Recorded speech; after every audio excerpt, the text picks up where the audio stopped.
12 hours since the first reports of a zombie outbreak in Las Vegas. The military has set up a 50-mile perimeter. They have shoot-to-kill orders for anyone off the main roads. Minister.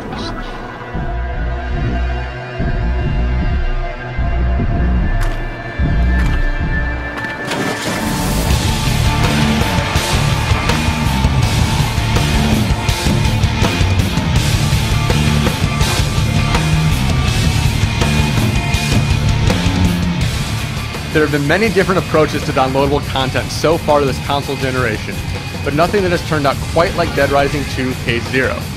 This standalone snippet of the zombie-killing extravaganza feels almost like a demo for Dead Rising 2 rather than miniature prequel. It comes out 3 weeks before the main game after all, and the limited scope gives you a taste of what's to come. But don't let Case Zero's unorthodox approach to DLC keep you away from this great tease for the real thing. This bite-sized appetizer is the quintessential Dead Rising experience, luring you in with the promise of unrepentant zombie genocide, but keeping you glued to your seat with tangible rewards, alluring objectives, and a quickly ticking clock that forces you to move with purpose. Furthermore, a unique environment and story created just for Case Zero gets you ready for the full-fledged release. The core gameplay has changed little since the first Dead Rising was released 4 years ago, but the stress-inducing structure is as gripping as ever, making this unprecedented DLC an undeniable success. The death toll is estimated to be over 100,000, and as many as a staggering 1 million people may be infected. Case Zero takes place 3 years after the events of the first Dead Rising, but the zombie flood has still not been stopped. Chuck Green replaces Frank West as the star of this undead circus, and he brings with him a serious problem. His 6-year-old daughter has been bitten by one of these monsters. Luckily, the infection has not taken over her tiny body quite yet, but she still needs a dose of Zombrex every 12 hours to stave off the disease. It's a situation that works well within the core action because the search for more of this important drug gives you a compelling reason to brave the zombie horde.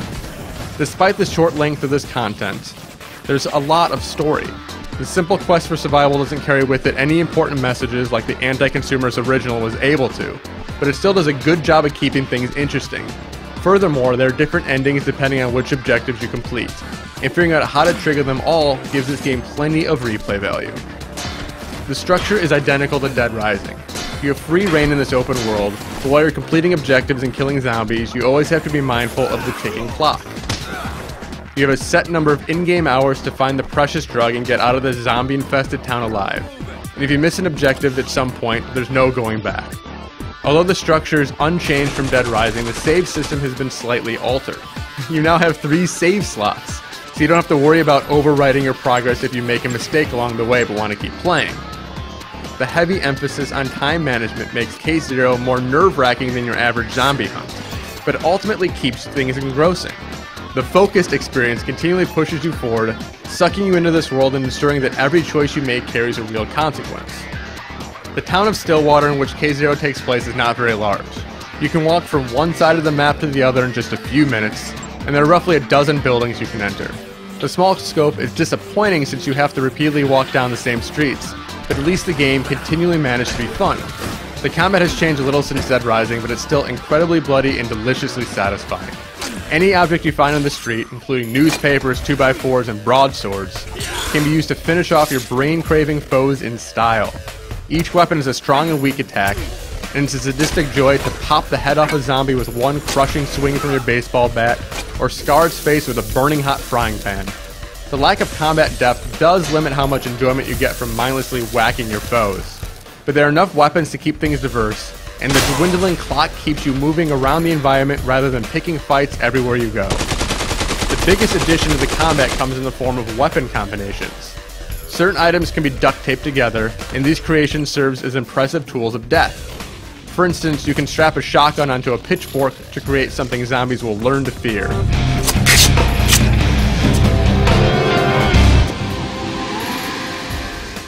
You impale them with the pointy end, hoist them high in the air, and then blow off their limbs with your shells. Or you can attach a battery to a rake and electrocute these decaying beings while you slash them. You unlock few recipes during the course of the game, but you can also experiment to see what you can come up with. The combos are all predetermined, so you can't just wrap a brick in some newspaper and toss it through a glass window, but there are a few different types to find.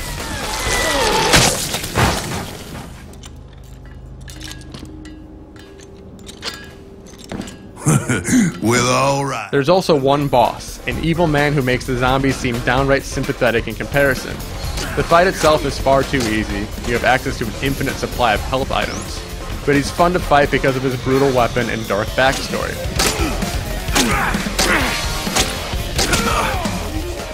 There's also one sequence in which Chuck, a former motocross champion, gets to ride a motorcycle.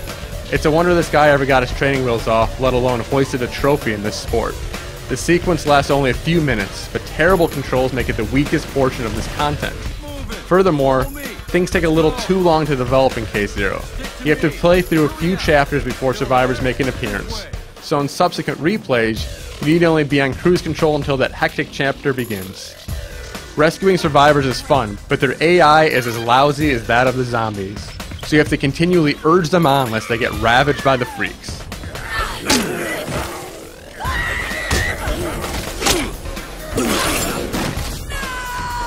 Move it! Faster! Let's go! Little has changed in the 4 years since Dead Rising came out, but that doesn't hamper this downloadable content too much. The unique ticking clock structure is different from that in any other open world game, so anyone who enjoyed the original will have plenty to like in this miniature package. It does take only a couple hours to reach the credits, but to see every ending and complete every objective, you'll need to come back a few more times. Plus, you carry over your rank into Dead Rising 2. The level cap of 5 can be reached in a couple of playthroughs, but it does give you a lasting benefit for your hard work.